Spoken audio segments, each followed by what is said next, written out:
Good morning student. आज हम तरंग हिंदी पाठमाला कक्षा 6 का पाठ 5 उपहार पढ़ेंगे। यह एक कहानी है जो कि चीनी लोक कथा पर आधारित है। इस कहानी का उद्देश्य जीवन में परिश्रम के महत्व को समझाना है। तो आइए इस कहानी को संक्षेप में पढ़ेंगे।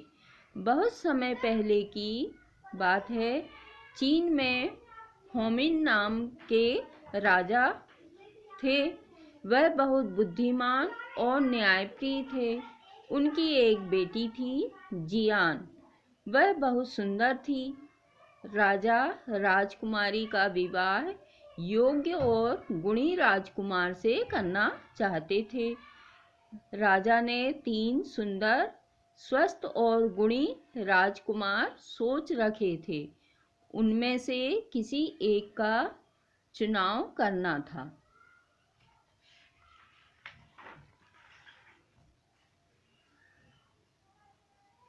राजा ने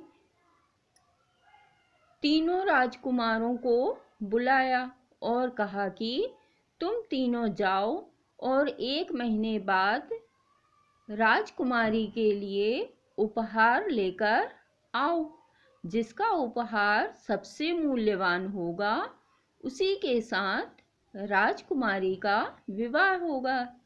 1 महीने बाद तीनों राजकुमार महल में अपने उपहार के साथ आते हैं।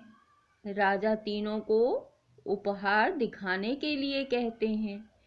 पहला राजकुमार राजकुमारी के लिए दूर दूर देशों से सुंदर चमकते हुए हीरे जवाहरात और मोती से भरा एक बड़ा सा थैला लाता है।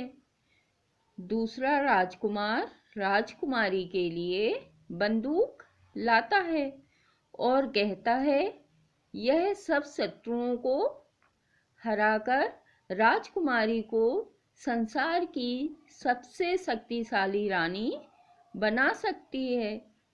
और जब तीसरे राजकुमार को राजा उपहार दिखाने को कहते हैं तो वह क्षमा मांगता हुआ कहता है कि वह कुछ नहीं लाया। तो राजा क्रोधित होते हुए बोलते हैं, तुम राजकुमारी का अपमान कर रहे हो। तब वह तीसरा राजकुमार बताता है कि जब वह महल से उपहार लाने निकला था तब उसे एक आदमी सड़क पर कराहते हुए मिला था।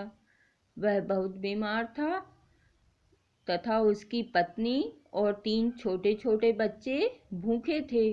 मुझे उन पर तरस आ गया और मैंने मेहनत और मजदूरी कर उनका पेट भरा, सेवा की और उपचार कराया।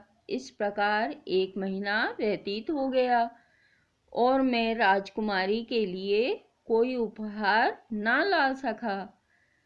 अब जैसा उचित समझें करें। यह कहकर राजकुमार अपनी नजरें झुका लेता है।